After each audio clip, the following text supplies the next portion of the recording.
Hello दोस्तों, मैं मुकेश कुमार आप सभी को जय भीम नमो बुद्धाय। आज हम बात करने वाले हैं दुनिया के महानतम बुद्धिमान,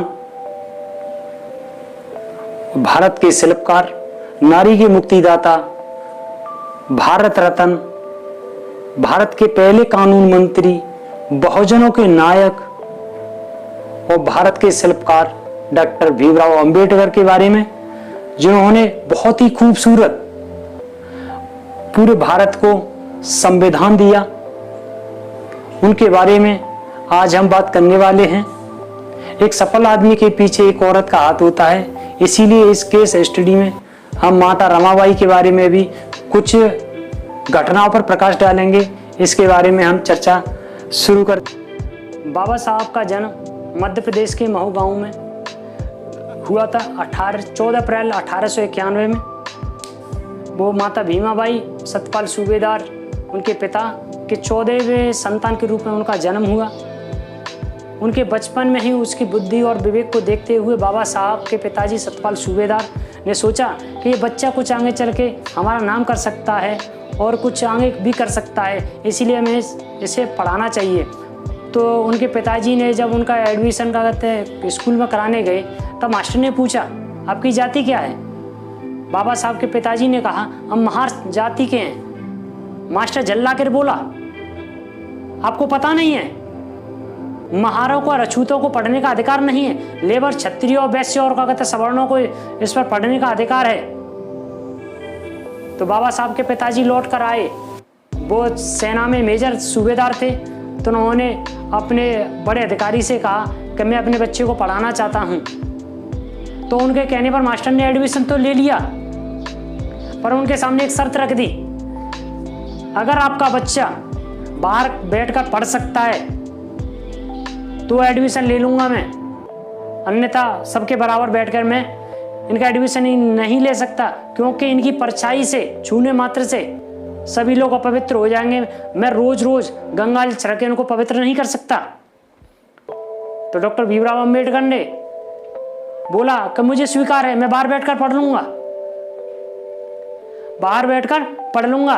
उनके पिता बहुत हर्षाए और उनका सीना चौड़ा हुआ कि चलो बच्चे में कुछ करने का जज्बा है, कुछ करने का जज्बा है। तभी एक घटना होती है कि बाबा साहब को मास्टर पूछता है कि देखते हैं ये पढ़ने में होशियार है या भी नहीं, बाहर बैठकर कुछ पढ़ सकता है या नहीं। तो मास्टर ने पूछा, अरे भीम इधर आ। बाबा साहब वहां पहुंचे, बोले, जी मास्टर जी, इस सवाल का जवाब दे। बाबा साहब ने सबसे चतुराई से और सबसे तेजी से साफ सुंदर सवाल का उत्तर दिया। मास्टर चौंक गया, ये तो पढ़ने में बहुत तेज है। तो बाबा साहब से उस मास्टर ने पूछा, अरे भीमराव, तू पढ़ लिख कर क्या करेगा? तो अछूत है, नीची जात का है, क्या करेगा? तेरा काम धंधा वही है, नाली साफ करो और मवेशियों का खालो तारो, वही तेरा धंधा है। तब जवाब नहीं दिया बाबा साहब ने। दोबारा फिर पूछा मास्टर ने, अरे भीमराव, तू पढ़ लिख कर क्या करेगा? तो बाबा साहब ने फिर नहीं जवाब दिया। तीसरी बार मास्टर चिल्लाकर बोला, अरे भीमराव, तुझे सुनाई नहीं पड़ता, पढ़ लिख कर क्या करेगा? तो बाबा साहब ने बहुत ही खूबसूरत शब्दों में जवाब दिया, मास्टर जी, वक्त आने पर मैं सबको बता दूंगा मैं पढ़ लिख कर क्या करूंगा। जब ये घटना घटती है पढ़ाई के वक्त बाबा साहब के साथ, जब चौकीदार आता है तो बाबा साहब पानी पी लेते हैं, अन्यथा पानी नहीं पी सकते थे, प्यासे रहते थे पूरे दिन। एक दिन की घटना थी कि चौकीदार नहीं आया, बाबा साहब को बहुत तेज प्यास लग रही थी।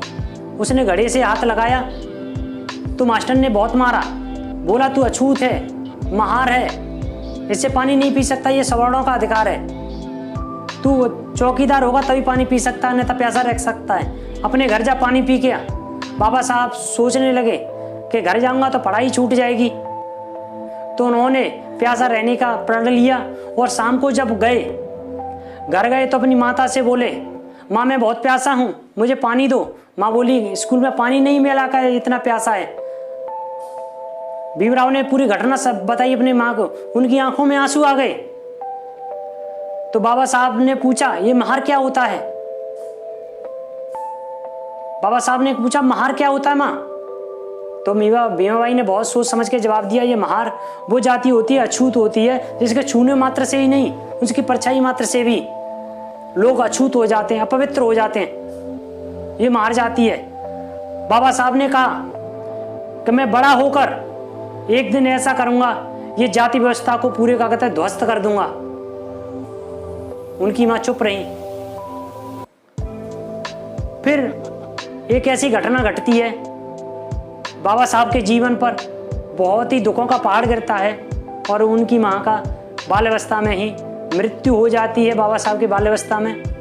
और कुछ दिन के बाद जब मध्य प्रदेश महू से बाबा साहब के पिताजी और बाबा साहब मुंबई शिफ्ट हो जाते हैं। मुंबई शिफ्ट होने के कुछ दिन बाद बाल्यावस्था में ही बाबा साहब की शादी हो जाती है।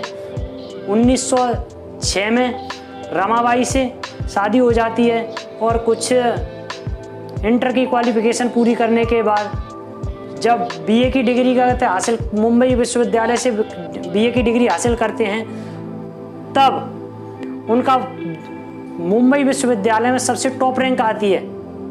टॉप रैंक आती है तो बड़ौदा के महाराज शिवाजीराव गायकवाड़ के पास जाते हैं उनके पिताजी, बोलते हैं मेरा बेटा का कहता है पढ़ने में बहुत होशियार है, वो आगे पढ़ना चाहता है, देश के लिए कुछ करना चाहता है,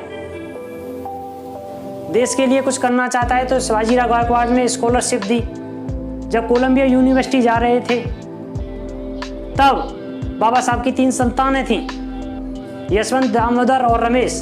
3 संतानों को छोड़कर बाबा साहब कोलंबिया यूनिवर्सिटी गए, वहां पर पढ़ाई पूरी कर रहे थे।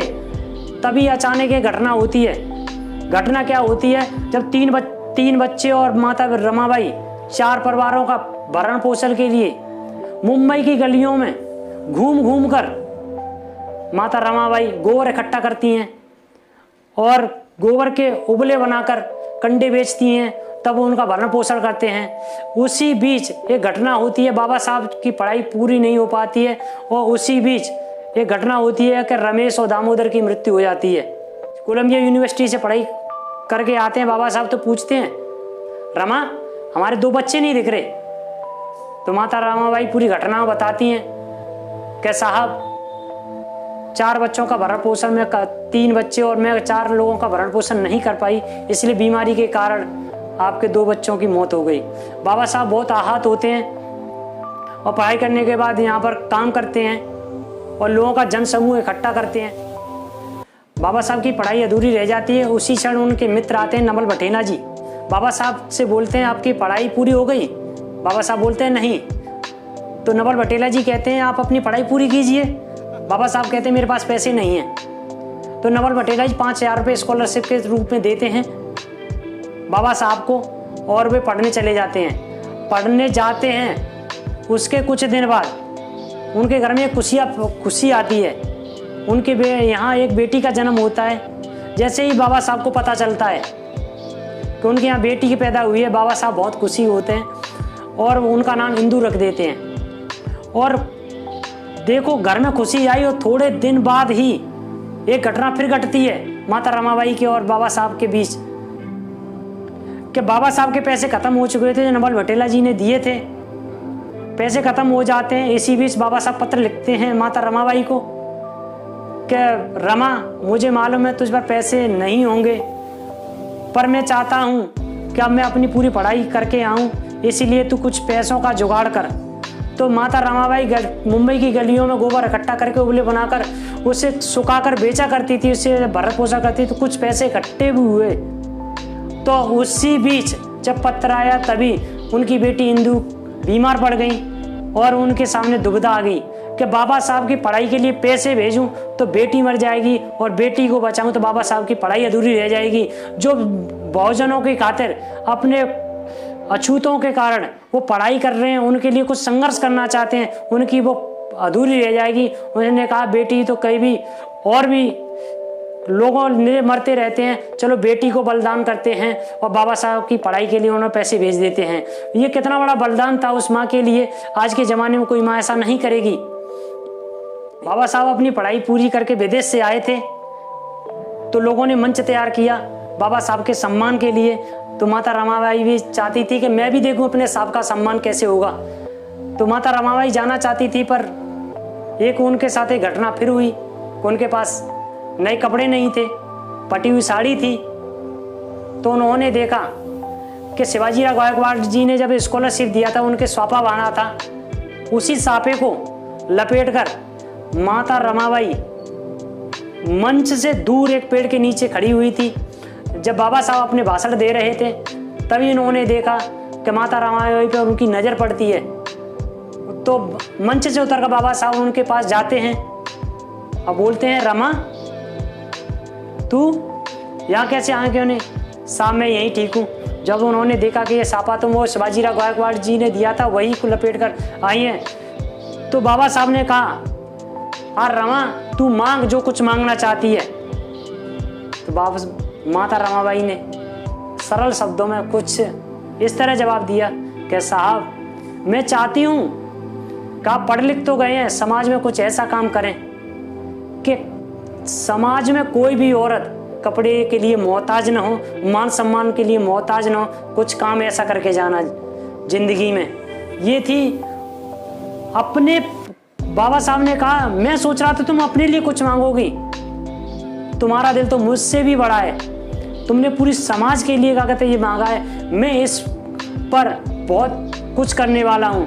तो बाबा साहब का ये जवाब सुनते ही माता रमाबाई बहुत खुश होती हैं। वहाँ से जब बाबा साहब घर पर चलते हैं तो बोलते हैं, रमा हमारी बेटी नहीं दिख रही।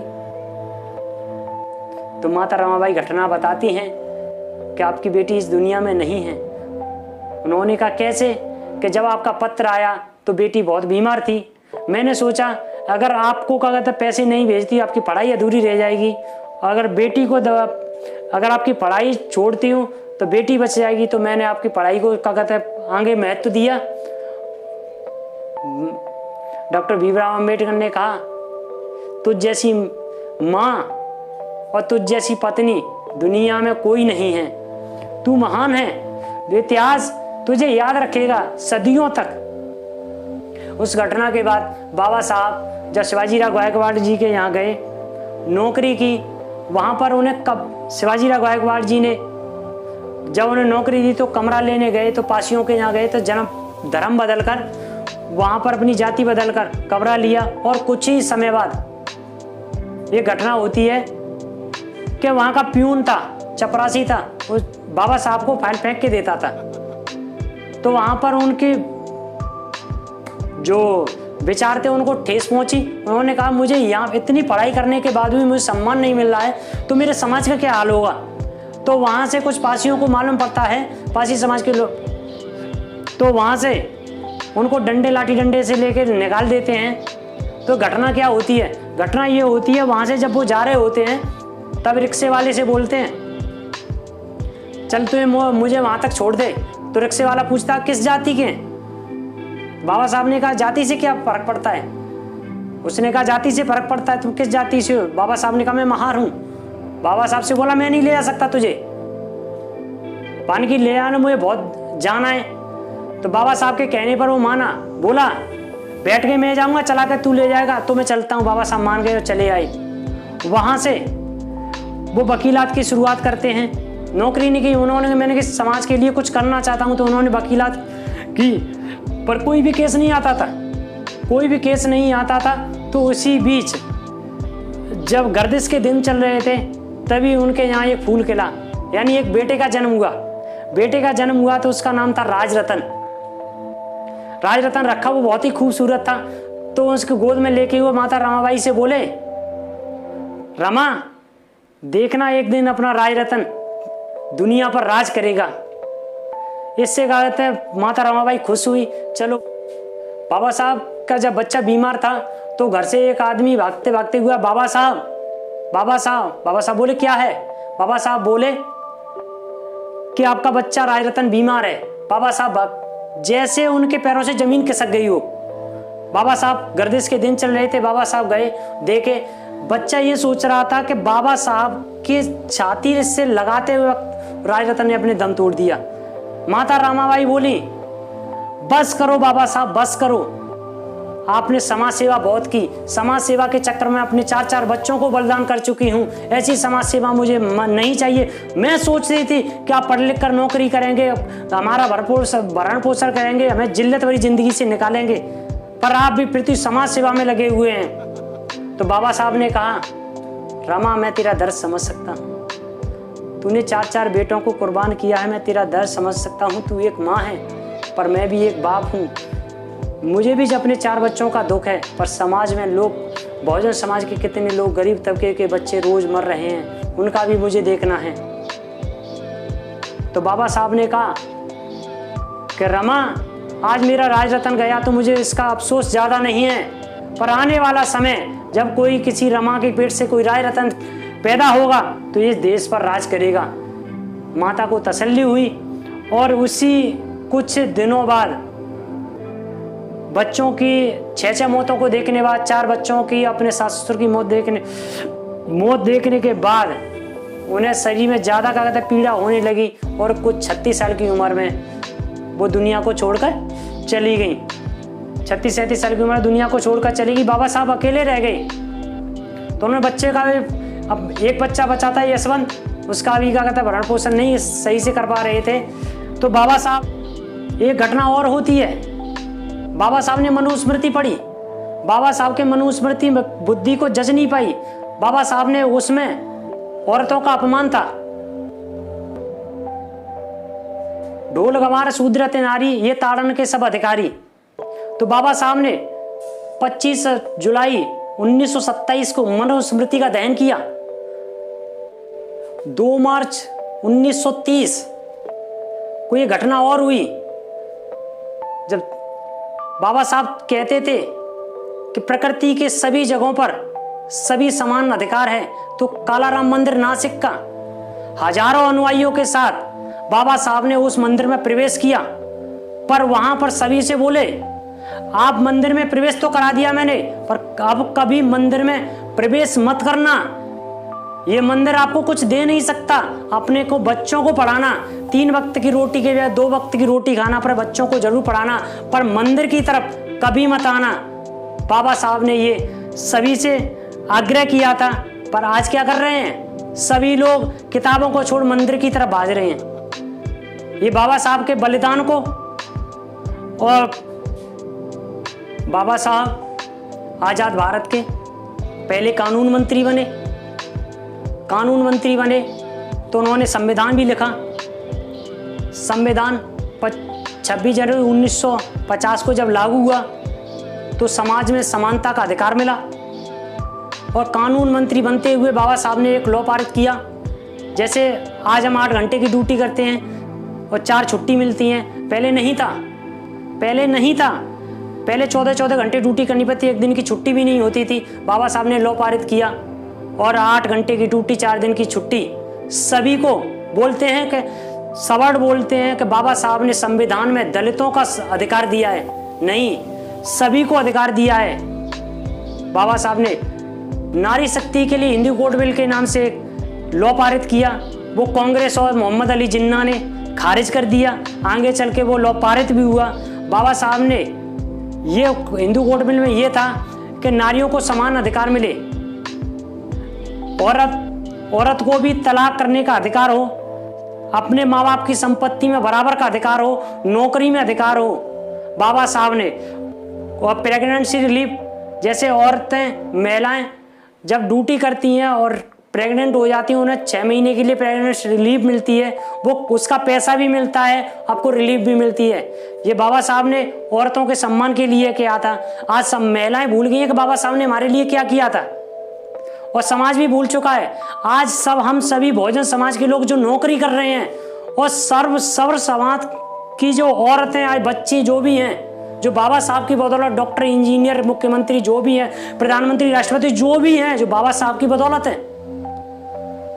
आप भूल चुके हैं। कहते हैं कि बाबा साहब ने संविधान में सिर्फ दलितों को अधिकार दिया है, सर्व समाज को अधिकार दिया है। बाबा साहब ने समानता का अधिकार दिया है।